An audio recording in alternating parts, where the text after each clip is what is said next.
Okay, we have another guest here. We have Leo Flores. Hey, Leo. Hey, how's it going, Alex? It's going. This is a lot. It's a lot to get through. It's we were talking. I was talking with my last guest about how it's just like buzzwords strung together, and then they like do like a news drop, where like you actually learn something insightful or say something that's just like the height of hypocrisy. So I'm glad you're here because it's hard to do it myself, but I'm willing. I promised my audience that we'd get through this together. So thanks for joining. No, yeah, I mean, I think it's pretty difficult to watch this whole summit. Just, Well, I mean, alone it's even worse. But I'm glad I can offer some company for you. Well, you're in DC off a lot, so I know you probably know this, but I'm gonna repeat myself here. And again, I apologize. My dog is making some noise, but these summits happen a lot, and it's really where the sausage is made. I'm sure mostly in the closed door stuff, and we've had a lot of closed door stuff already, even led by Biden. But people don't go. Journalists don't go. Even independent media. And it's boring, but it's important. It is important, but I'm not even quite sure what the point of this one is. Like, what's the timing? I mean, is it all related to the Build Back Better bill on the Hill? Like, Biden wants to show his international credentials or something. Like, I mean, as if it would matter who was in the White House, you'd still have the same country showing up, right?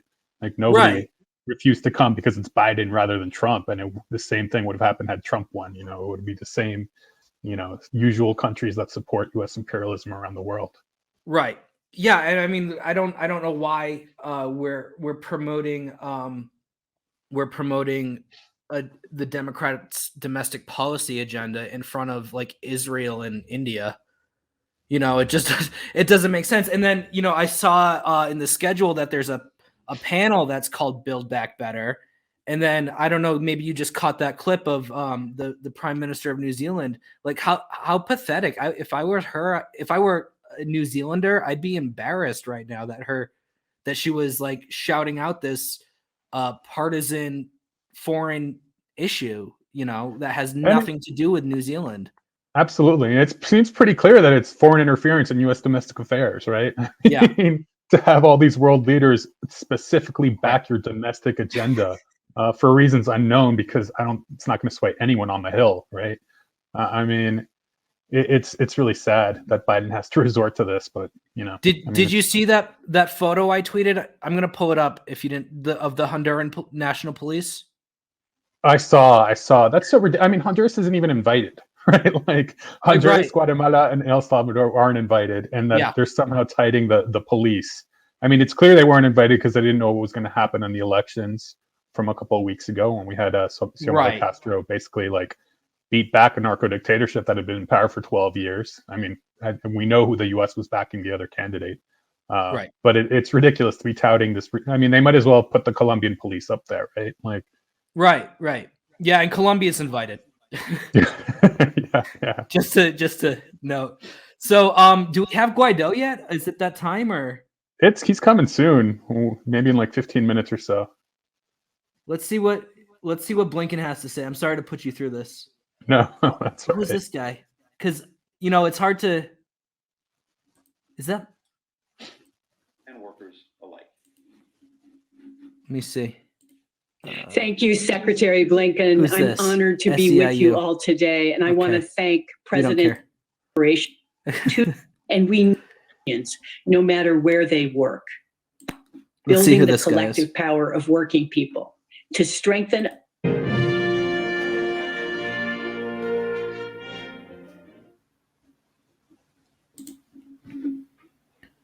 Thank you to Mary Kay Henry, the president of the Service Employees International Union, for that powerful message on workers' rights and how essential it is to democracy. I'm Enrique Acevedo, a correspondent with 60 Minutes Plus and CBS News, and I'll be moderating the rest of our panel discussion on bolstering democratic resilience. For 15 consecutive years, the world... I'm so sick of that term, bolstering democratic resilience. We've Whatever heard it that like means. 100 times already. Yeah. What do you think that means? I mean, I have no idea. I mean, this is one of the least democratic countries on earth. How can you be an empire and be democratic? Of course, Right. Bolstering I mean, I guess they're talking about going after the January 6th people somehow. Is that what bolstering democratic resilience means? Yeah, I think that's accurate. Yeah, I mean, I was showing a graphic earlier that shows that average people have like their policy preferences of average people have next to no impact on policy outcomes, whereas the economic elite and the business interest groups, business aligned interest groups, have that positive, 45-degree angle correlation. Yeah, I mean, that's a fascinating study. I really want to see it for other democracies around the world, right? To see just how democratic, just how responsive these other countries are to the needs of their own people. Yeah, because I mean, like I was saying earlier, like the metric I use, if we're gonna look at like actual democracy and like take that term at face value, which I would not advise. But if we're gonna do that, I would say like it's the relationship between the government and the will of the majority of people, right? Like the majoritarian, the government enacting the agenda which is favored by the majority of its citizens, right? That's democracy, and obviously that's not what we have in the US. But in countries that we attack, socialist countries, that's much more the case. I mean, not always, but I mean, what do you think in Latin America? You're. By the way, I don't think I mentioned you're the Latin America campaign coordinator at CODEPINK, so I apologize for dropping that. Oh yeah, no worries. I mean, yeah, I mean, when the State Department talks about democracy, they're always like, "Oh, well, it goes beyond elections," and they always happen to say that when there's an election result that's unfavorable to U.S. interests, right? That no, democracy has to go beyond. It's not just elections. And yeah, I mean, that's fair. It's not just elections, but elections can be a big part of it. I'm not sure how else you would gauge the will of the people.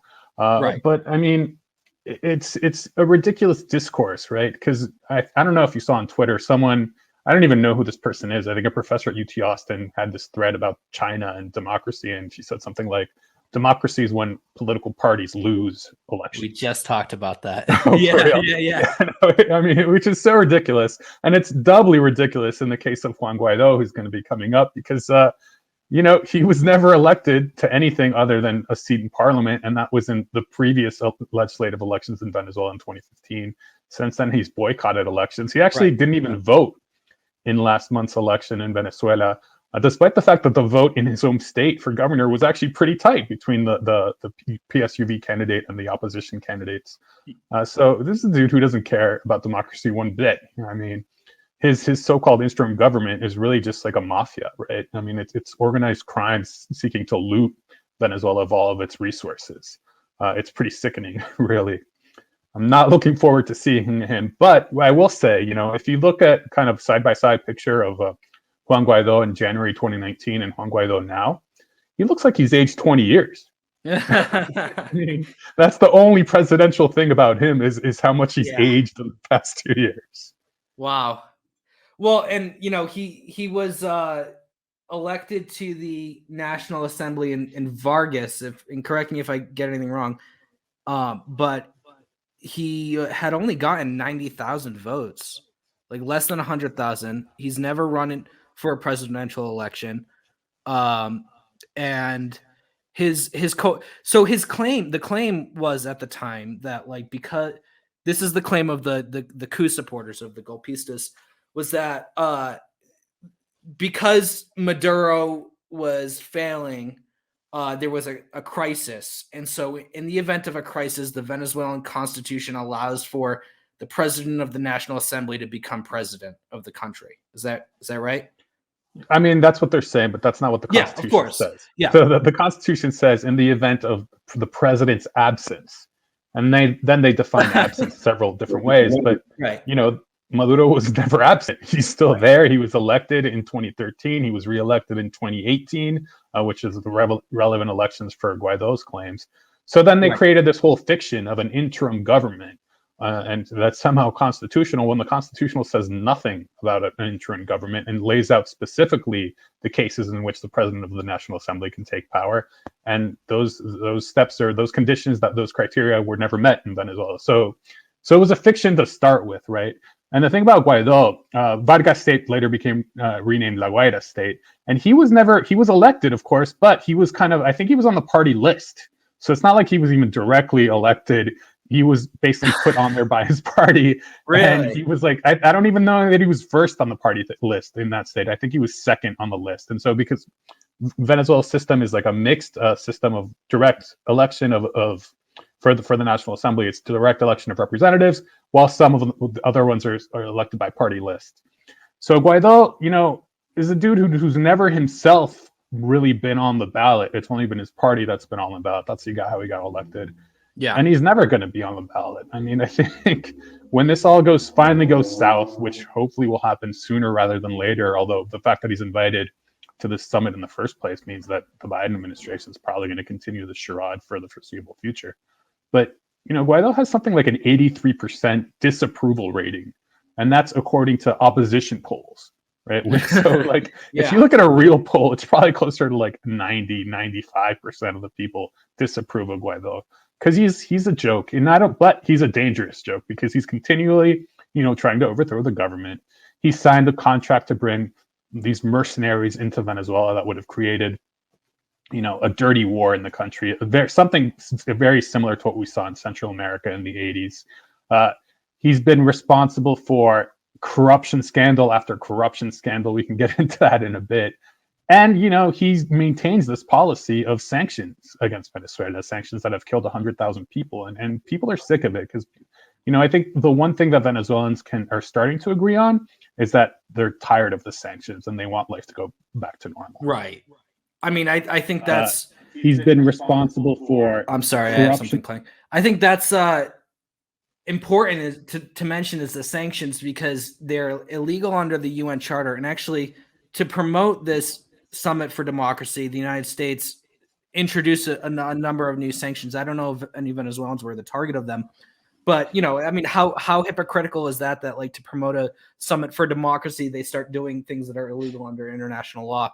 But they're hurting everyday Venezuelans.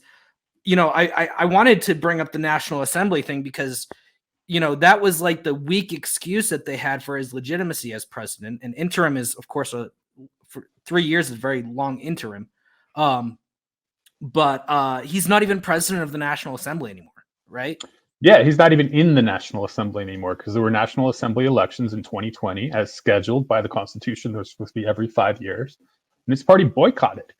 And, they boycotted really because the elections were set to take place just before the elections here in the US, the presidential elections in 2020. So the Trump administration's policy was, no, we're going to boycott the elections. That was their policy since 2018, the presidential elections.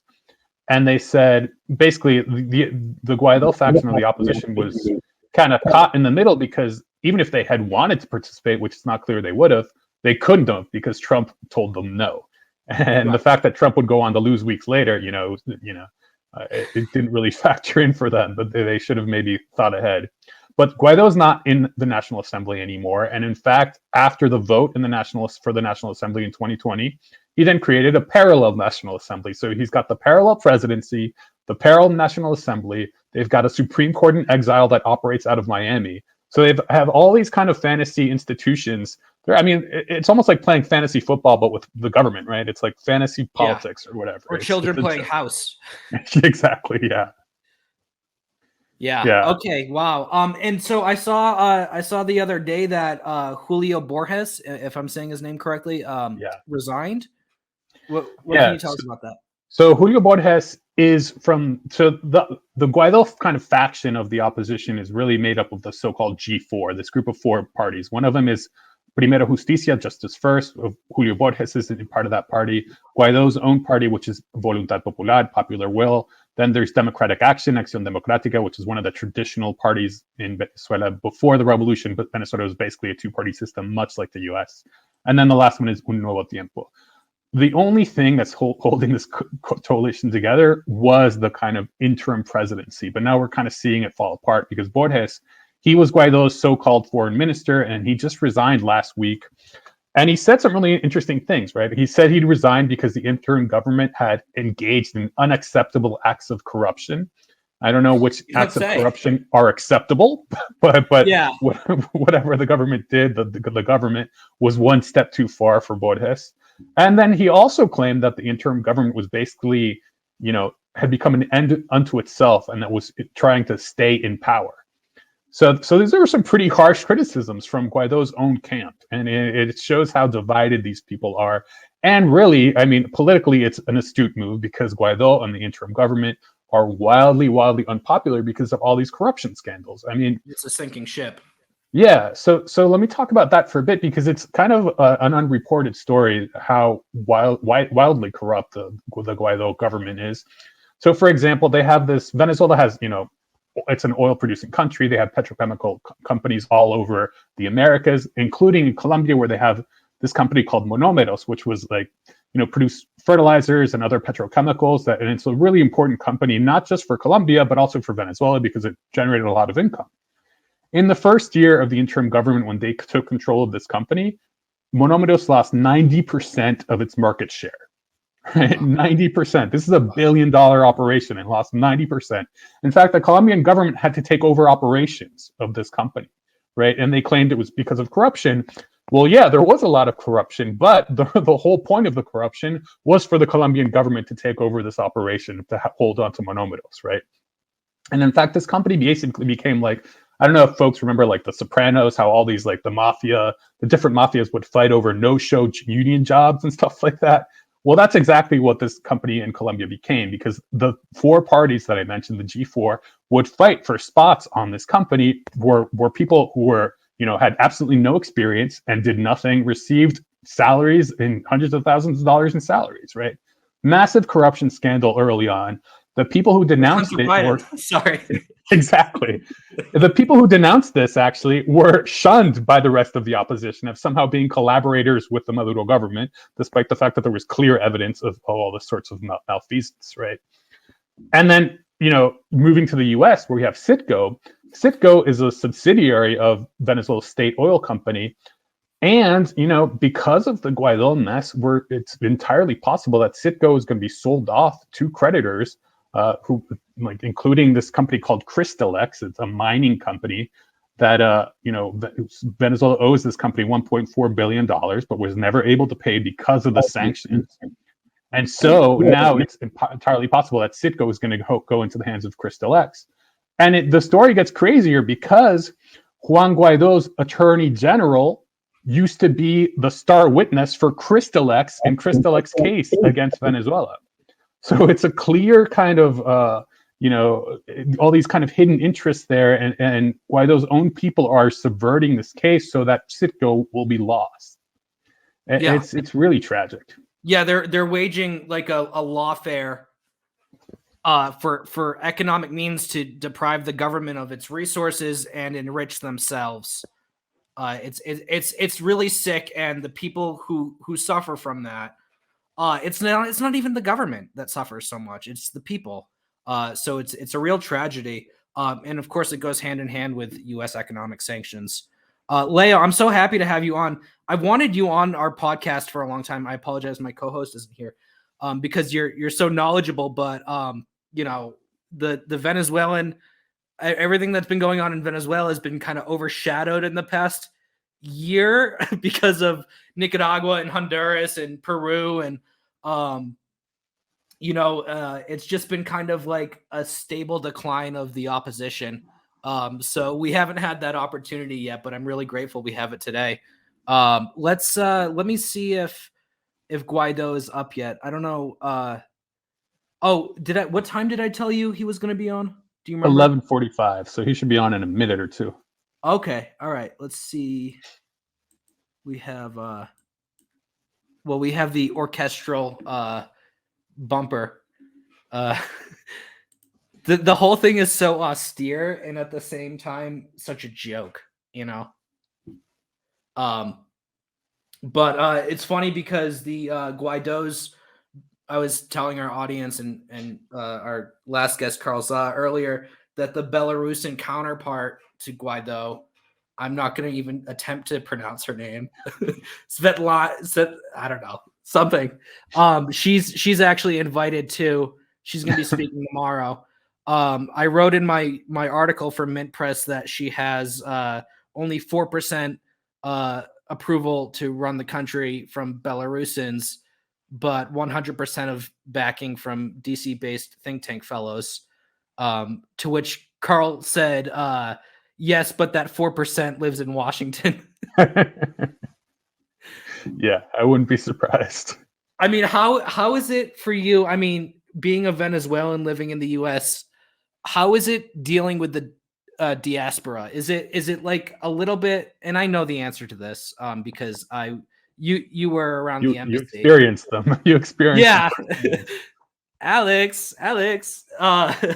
Yeah, we're acquainted. But has it gotten any better? Because I remember when the whole thing was going on at the embassy, I was inside, and there were some people that went around and asked them, you know, do you support military intervention by the United States in Venezuela? Do you support sanctions? And the answers were yes.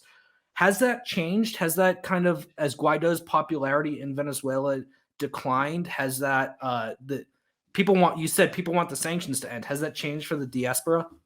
No, not really, actually. In fact, there was a study, I think maybe about a year ago, maybe a year and a half ago, showing that the Venezuelan diaspora has become even more radicalized, that they might have been in the opposition or even in the neither nor camp. So Venezuela, we have, you know, the biggest bloc is people who support socialism and President Maduro. Then you have, you have the socialist bloc, which is bigger than the opposition bloc, but bigger than both of those is the so-called neither nor camp, right? And so this study showed that people who were either moderately opposition or in this neither nor camp, when they got to the U.S., they somehow became radicalized to the right. And so, I mean, it's really, really sad because, I mean, the U.S. is killing Venezuelans, right? And everybody is feeling it. You know, I don't know a single Venezuelan who doesn't send money back to their family because everyone's feeling the pinch. And even at like, you know, $100, like every couple months can make a big difference for a family. That'll last a couple months, yeah. Absolutely, absolutely. And so, you know, the diaspora is firmly in the camp of sanctions. There are those who hate Juan Guaido, but they criticize Guaido from the right. There's this like the extreme extremists in Miami want to get rid of Guaido because he hasn't delivered on regime change or an invasion. And so I think that's like the diaspora we're dealing with. But I know that there's a bunch of Venezuelans in the U.S. who are very silent on the issue because they can't speak out, because if they do, they'll get shunned by their own communities. And as happens with, you know, new immigrants, you're very dependent on the people who are already here for connections for jobs, education, legal advice, and you can't really bite the hand that feeds you. So hopefully that'll start changing with time, though. Yeah, and we have Guaido on now, so I'm going to start the speech.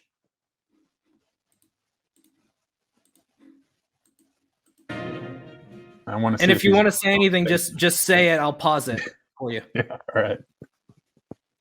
Es un honor en nombre de mi país. Well, he is in his mom's basement again. Paso fundamental para defender la democracia, un deber y a la vez una preocupación de todos los que estamos aquí reunidos. Agradezco al presidente Biden por la invitación y sobre todo por el reconocimiento de la lucha de mi país. For recognizing the government of Venezuela, where we continue to resist. So don't pause, but just earlier this week, the UN voted to recognize the Venezuelan delegation's credentials, and only 16 countries voted against. So basically, the number of countries that recognize Guaido has fallen from 60 to 16 in the space of 3 years. I mean, that's a free fall of support. Yeah. So sorry, I did want to pause it because I wanted to hear that. Oh, okay. And he's saying, you know, thank you for.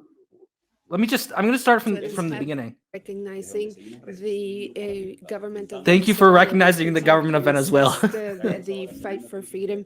And now that we're facing the greatest migration crisis, where over 6 million Venezuelans have A been migration crisis sparked by sanctions and economic war, because that's the only reason Venezuelans leave. Undermining of its democracy, and the defense of democracy is the only way to fight back against an authoritarian regime that is attempting against the lives of our citizens. 56% of our population is now living in extreme poverty, which is that accurate, do you think?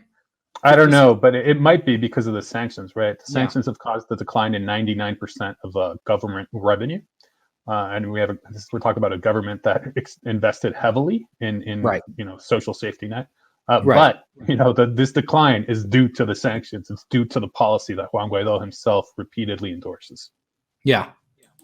The end of rule of law, and where we see the first regime in Latin America that is being investigated by the international human He's wearing his friendship bracelets. There's a huge influence of drug trafficking, totalitarian groups that have been benefiting from It's funny that he says that, because he was pictured with Los Rastrojos, which is a Colombian cartel. They posed for selfies together. This was back in February 2019, when there was this concert for humanitarian aid in Venezuela, and he somehow appeared in Colombia.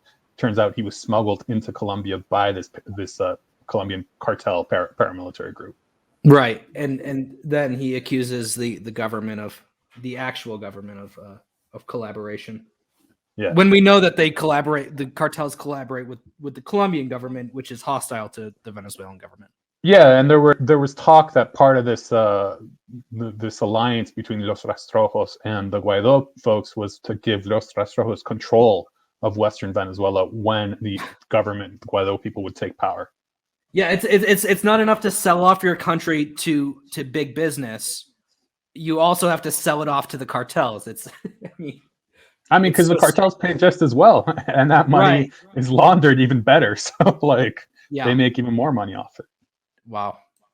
And we are convinced, however, that we can save democracy, and with this we can save Venezuela. Some things that the bad guys are winning, but no, when we see everyone joined here today with efforts to strengthen democracy, the voices are being heard loud and clear. Democracy can happen, but we have to go beyond just talking. We have to bring the following proposals. First, to build a unified front with a multilateral focus that makes the regime accountable for their crimes, to create mechanisms to protect the democratic forces and activists of human rights that are fighting on the ground and are victims of persecution. 3, to increase accountability. This guy, he's talking, and all I'm thinking right now is, how is he not in jail?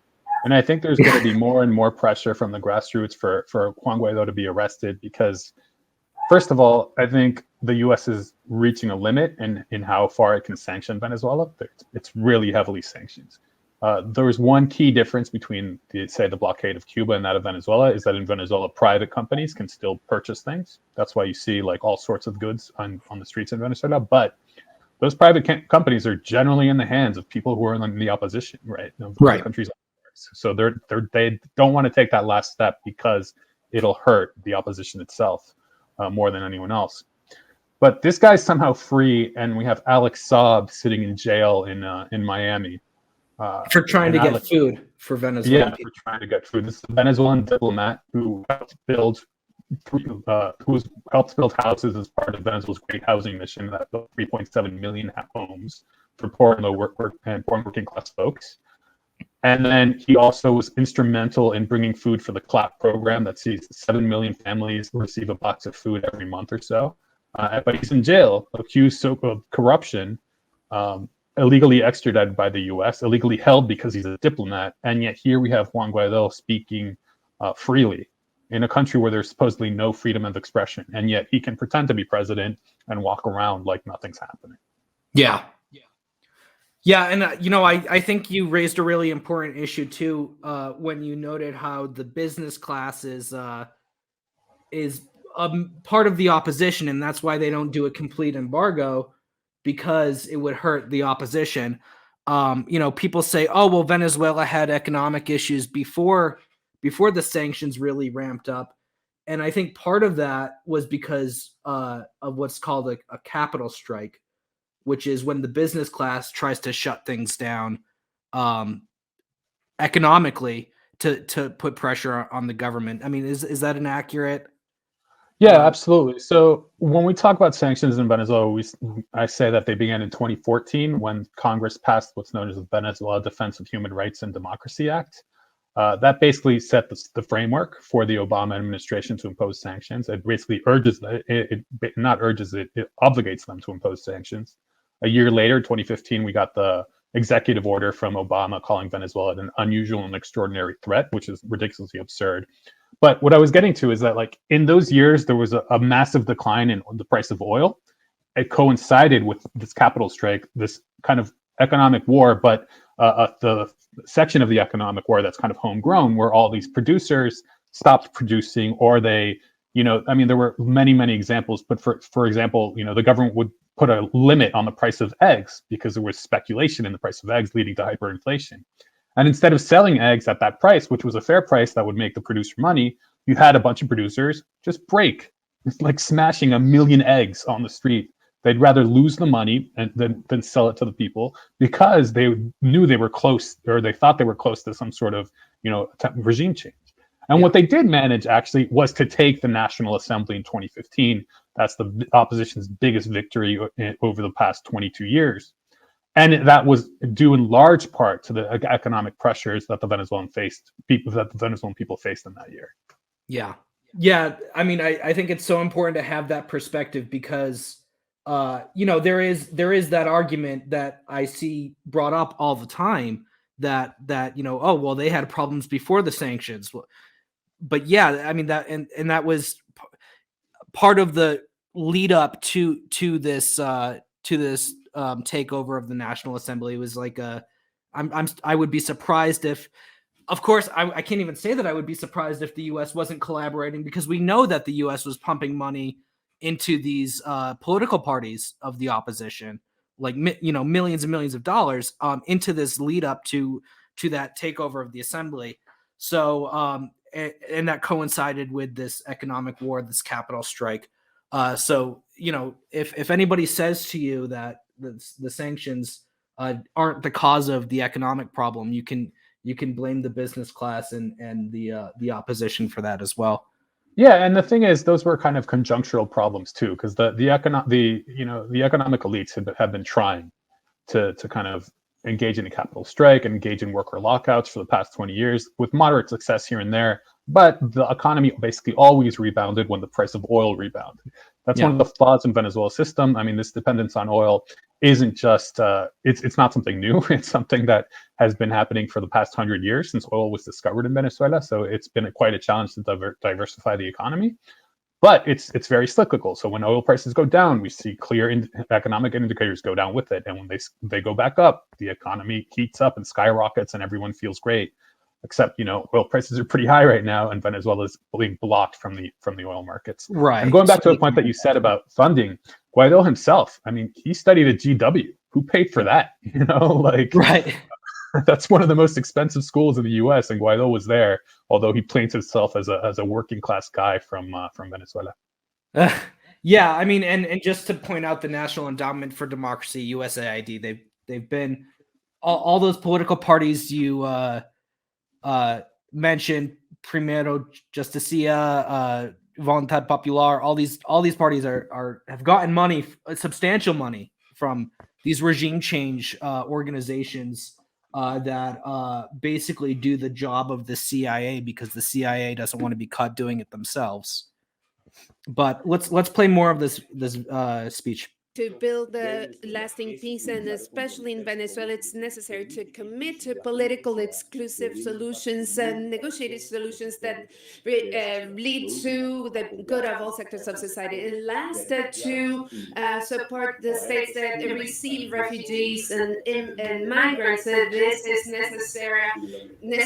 For this, it's necessary to have a strategic vision and the backing of the resistance movements in countries with authoritarian regimes that defend democracy. We are in a battle. As the interim president of Venezuela, institutionality in my country is my priority. In my country, to insist on the fight against for democracy is not a war, but a battle, a sprint that will help democracy. We are stronger together, and we can save democracy. I'm surprised they didn't have Enes Kanter on with them, or Enes Kanter. I know, yeah. That guy, he sat with Fethullah Gulen in Virginia as the coup was happening, the coup attempt. I mean, how much more of an explicit CIA asset can you be? Yeah. And now, yeah, he's doing the Venezuela thing. Of course, he's never been to Venezuela. He probably knows like 4 Venezuelans, you know. Yeah, and I mean, I think that's when we talk about diasporas and how dangerous they can be. There's Exhibit A, right? Yeah. I mean, you have guys like Enes Kanter, Ahmed Chalabi from right before the Iraq War. I don't know if you all remember him. He was the Iraqi guy pushing for the invasion. And we see that with diasporas from Venezuela, Cuba, wherever. But you know, we also see folks pushing back. Actually, I mean, kind of not related to what we're talking about, but last week I was on a panel to speak about No More, about the war in Ethiopia and U.S. intervention there. And that's where I was really pleased to see the Ethiopian diaspora really just reject the U.S. plans for intervention in Ethiopia. And they've been mobilizing all around the world, and it's incredible. And I'm a little super jealous. I wish we had a Venezuelan diaspora in the U.S. that was so committed. Yeah, you know, the Ethiopians I knew when I lived in DC were very good people. They were skeptical of U.S. intervention. This is long before the the liquor store I used to go to. It was owned by an Ethiopian couple, and I was friends with them, older couple, and they talked so much smack about U.S. intervention, especially in Africa. They were very interested in Black Lives Matter. They were politically active and understood the stakes before this conflict even broke out, from my experience. But again, that's with one Ethiopian couple that owns a liquor store. I'm glad you're tuned in with the community, because it's a really big Ethiopian community in that area. Yeah, it's one of the biggest diasporas here. So what can people do to actually support democracy in Venezuela? I mean, if you're in the US, really, and it's kind of corny, kind of cliche, but it actually is important. Call your representative and tell them that you're against sanctions on Venezuela, because the sanctions are really the biggest impediment, not just to life and freedom in Venezuela, but also to democracy itself. Because if you're a sanctioned country, you're automatically being, subjected to forces that are way outside of your control, that are way outside of your government's control. And it's clear that the sanctions are meant to punish the Venezuelan people into submission so that they'll vote for someone else, or that they'll rise up and overthrow their own government. But, it's pretty clear by now that that's not going to happen. Either the voting, because Venezuela just had regional elections last month in which the Socialist Party basically swept massive number of wins for governor, mayors, and local city councilors.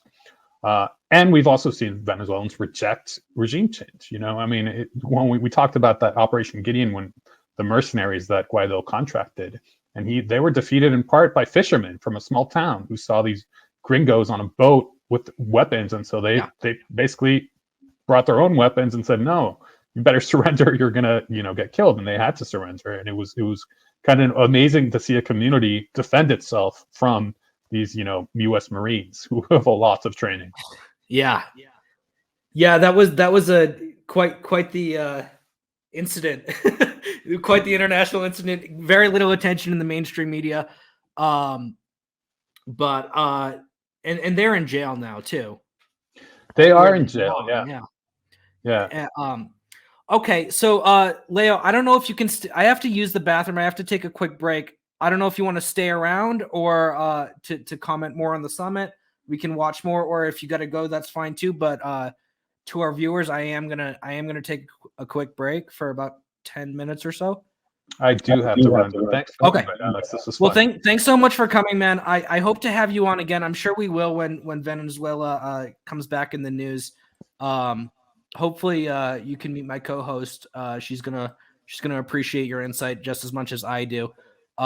Thanks so much for joining. I'm gonna, you know what I'll do? I'm gonna, while I take my break, I'm gonna put up the here's what I'm gonna do. I'm gonna mute myself, and we're gonna put.